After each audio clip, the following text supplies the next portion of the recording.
So a lot of people have been asking me, when am I going to dyno test that meth injection setup?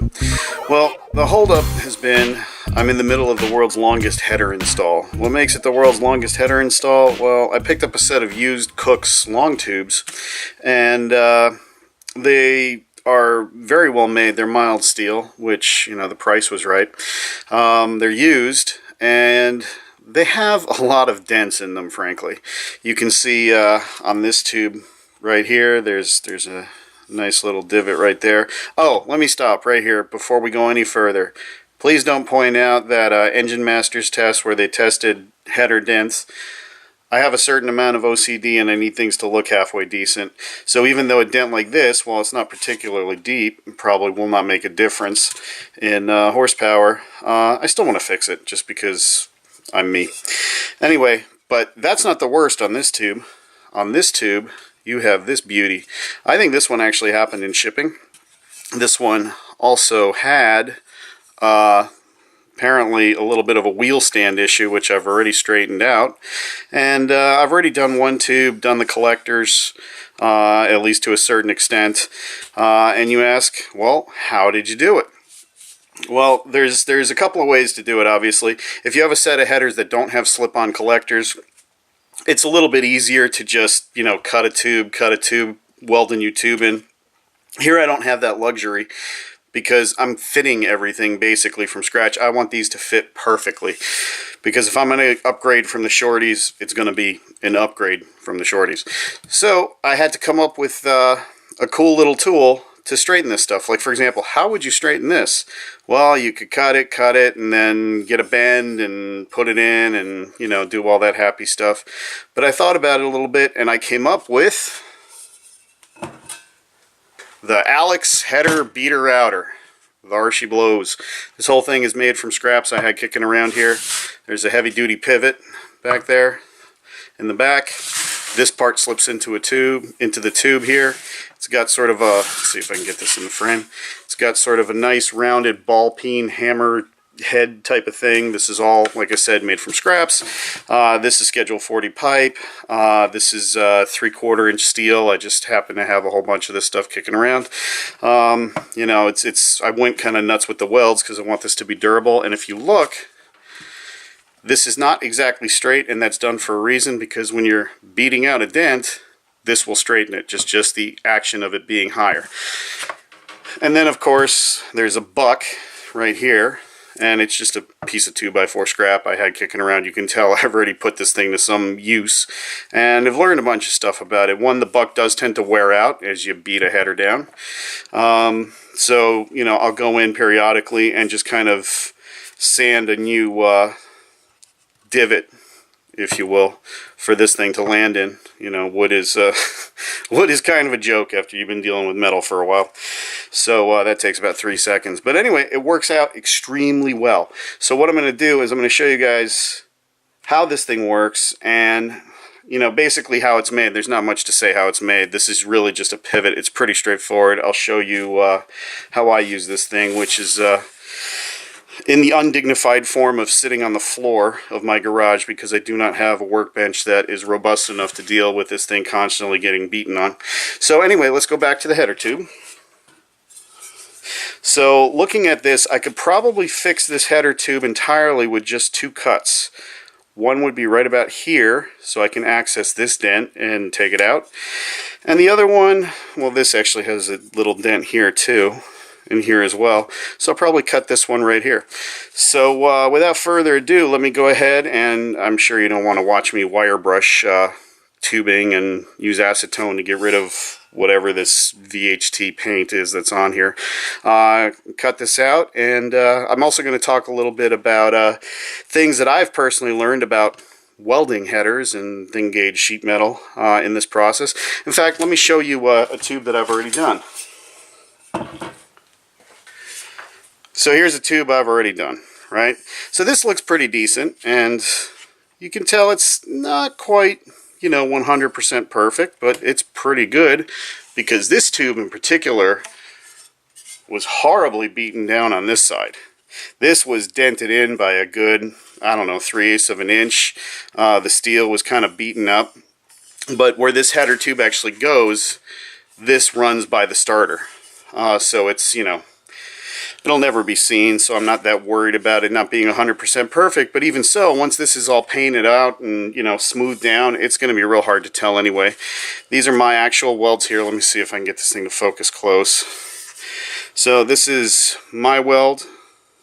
This is the factory weld. They're doing some pretty cool stuff here, I have to say, now that I have experience with this. But I do want to talk about it. Every time you see you know, somebody TIGging headers, particularly on YouTube, what you end up finding is stainless steel, and that's great. Stainless steel, you can fusion TIG without any filler rod, and it works out really well. It's real easy to do, especially if you have a TIG machine with pulse. You can knock it out pretty quick. But on mild steel, especially dirty mild steel, especially mild steel that has a little bit of surface rust on the inside, the last thing you want to do is pull that surface rust up to the surface and end up with a lot of porosity in the welds. I still ended up with a little bit. Let me see if I can get that to focus. You can probably see a couple little pinholes here. I will pressure test this and you know, maybe grind them out if they do in fact leak, but right now I don't think they do leak. But the key here is they always show you what the outside of the weld looks like. They never show you what the inside of the weld looks like. And the idea here is to keep the weld from dropping through. This is actually, I guess it's probably supposed to be 18 gauge, but it's really closer to 19 gauge. Let me see if I can grab a quick caliper. Hold on. 0.620. But there are certain parts of it that are thinner than that, in the 0.05 region, like this thing's getting flaky on me. This one is 0.515 is what I'm getting, so it's pretty thin stuff. Anyway, so that's what you can do with the header beater outer. So let me attend to that tube. I'm going to clean it off, and then I'm going to show you some tips on how I deal with it. Alright, so here it is cleaned up, wire brushed. I ran it down with some acetone a little bit. Basically now I need to decide where it is I want to cut. And here's the trick. The actual straightness of the cut when you're doing it this way doesn't matter. In fact, it kind of helps to key it. Besides which, I don't actually have a chop saw or really a bandsaw that will cut straight. So what I do is I find a spot, carbide scribe, I find a spot on the tube where I'm likely going to end up welding it back together. And what I do is I use a fair amount of force because I want this scribe to be visible after some degree of abuse. And I just really push hard and just scratch a line. So there is a line in there. Let me see if I can get the light to hit it just right. You can kind of see it from this angle. It's right here. So what I'm going to do is I'm going to take this to the bandsaw, which is over here, but I've got to re-in the camera. And I'm just going to cut right along here, maybe 5/8 of an inch or so away from this weld. So let's do that. I need to say something about this. I had an eye injury a couple of years ago, which was completely unavoidable. There was just no way to avoid it. I won't get into the details, but it involved one of our cats. But I ended up with a couple of surgeries on it, and it still is a little bit messed up. So I wear eye protection religiously now. And it's important, actually came into play because I just replaced the, this is actually a Milwaukee Portaband, a real one, that's mounted in a base that I made up. But let me see if I can zoom out here so you can see a little bit more. So you kind of get the gist of what's going on there. Anyway, so the point is that I wear eye protection now all the time, because I need to see for work. And besides which, I actually like being able to see. So here's our tube. Again, there's a scribe line. We're just going to cut probably like this. And then the beating shall commence. Let me plug this thing in.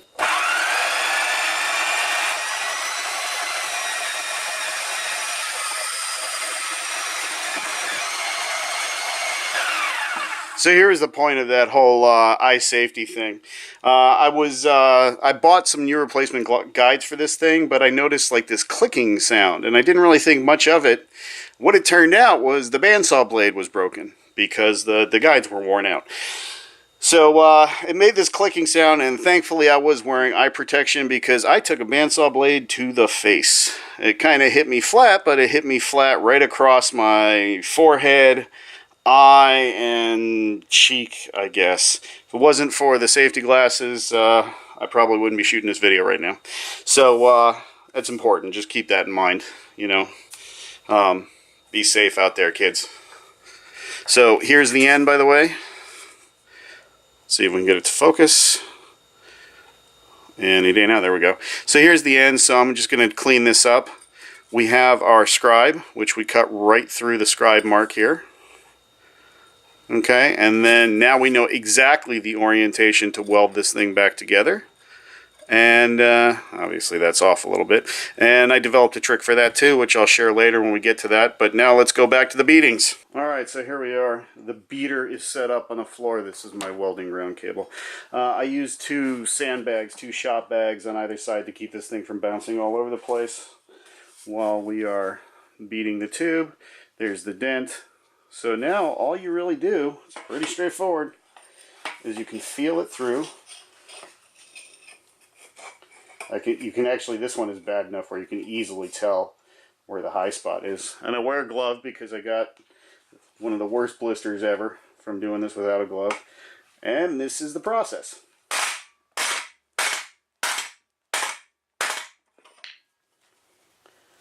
Alright, it's eventually going to come out. So you can actually see it's already coming down here. Some of the paint has chipped off. I'm not sure if you can make that out. But oh, it's nasty looking from the inside.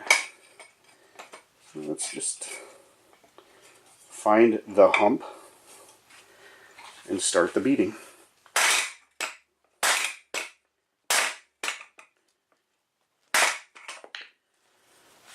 It's already starting to come out considerably. There's a little pinch there. Hopefully that doesn't get damaged. That's one of the great things about mild steel, is it's very malleable.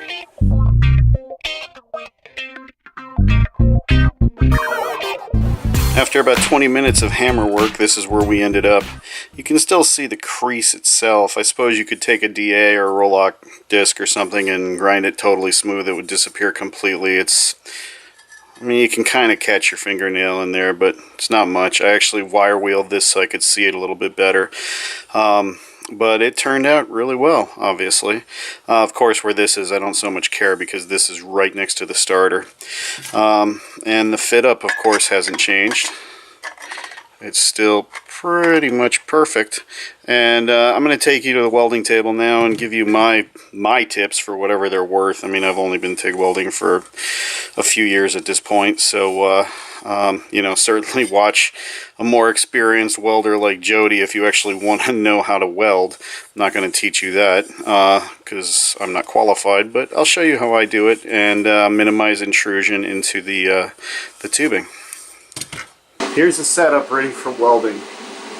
So I got an 1 3/4 diameter band clamp and I drilled a couple 1/2-inch holes, or actually 4 1/2-inch holes because there's a slot on the other side, and cut the slot.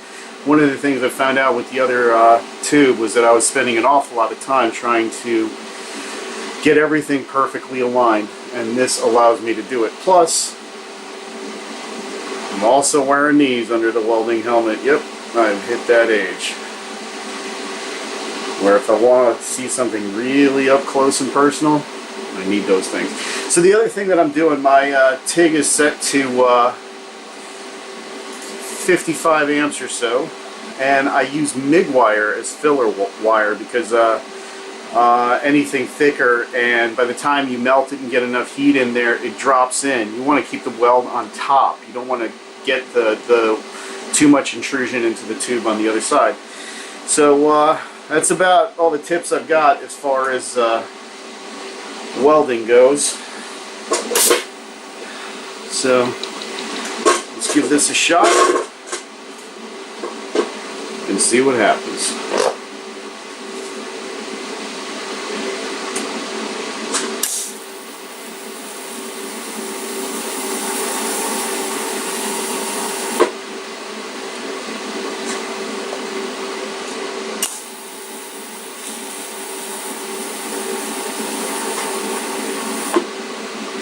one tack.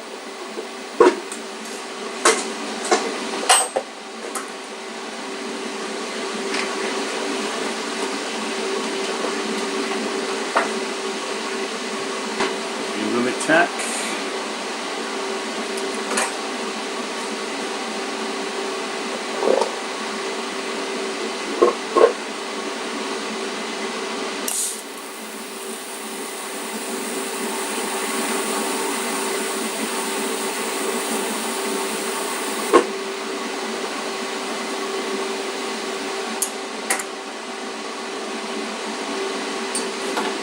And let's see. Where do we want to put a third? Let's put a third tack right here. Nice happy place. So this one time at band clamp.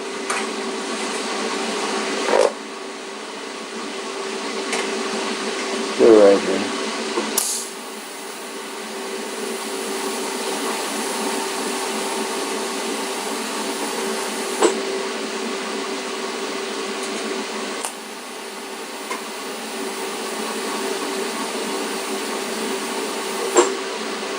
Okay.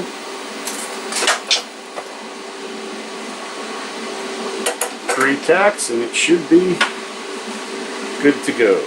Everything's nicely fitted up.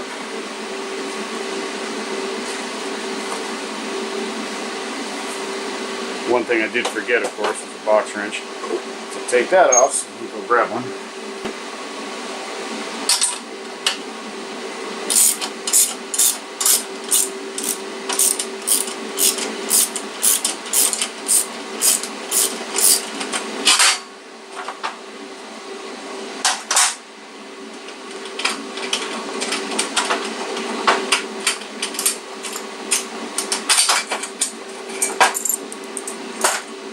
Alright, so there it is. Tacked up. Now let's just taking a look at the fit up. Not particularly thrilled with what's going on there, but should be fine. A little foam block.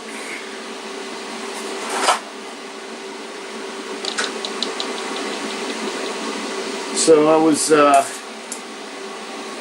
reading some stuff, and one guy had a lot of luck apparently with a lay wire technique, which I haven't tried, and just kind of weaving over it.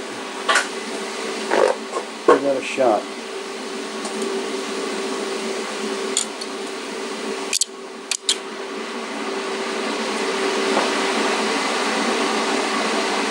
The downside with MIG wire.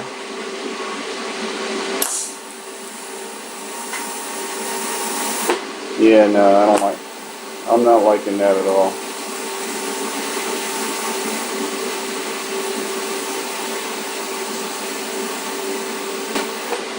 Way too uncontrolled for my taste.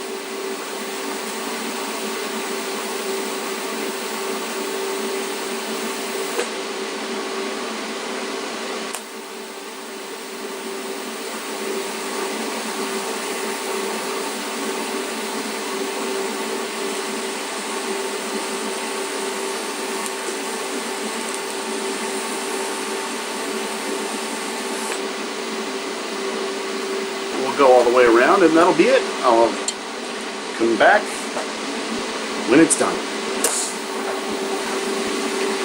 So that's basically how I do it. A couple minutes with a 2-inch drum, sanding drum in the drill press and a little bit more wire wheel, and you know, I take the weld bead down. Again, I'm not looking for penetration here. It really doesn't take much to hold these together. You're just looking for a clean, porosity-free weld.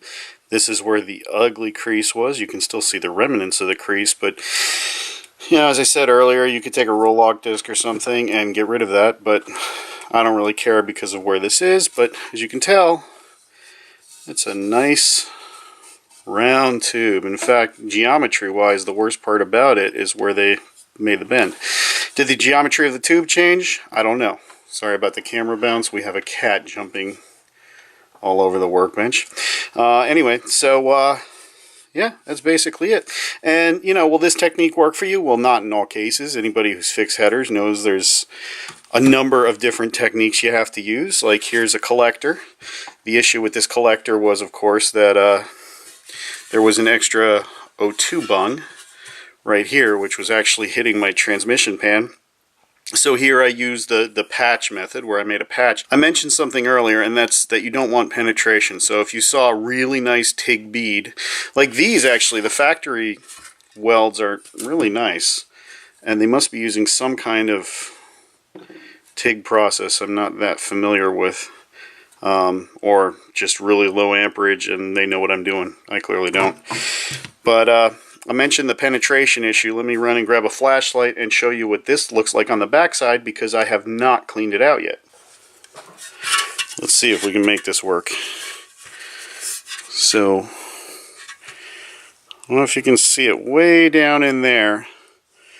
Actually, this was a piece of galvanized steel I used for a patch. And I clearly didn't get all the galvanizing off of it, but enough where it didn't cause any porosity issues. There's one little lump that's maybe I don't know, just over a 1/16 of an inch high. I'll probably take a flat wheel or something and get in there and clean it up. But that's basically it. So hopefully this gives you some ideas of ways to fix your headers and what it actually takes. So thanks for watching, and I'll catch you later. Alright, and for those of you who watched all 20 plus minutes of this video, you get bonus footage. It has another purpose. The nut crusher. Ready? Not approved for transgender surgeries.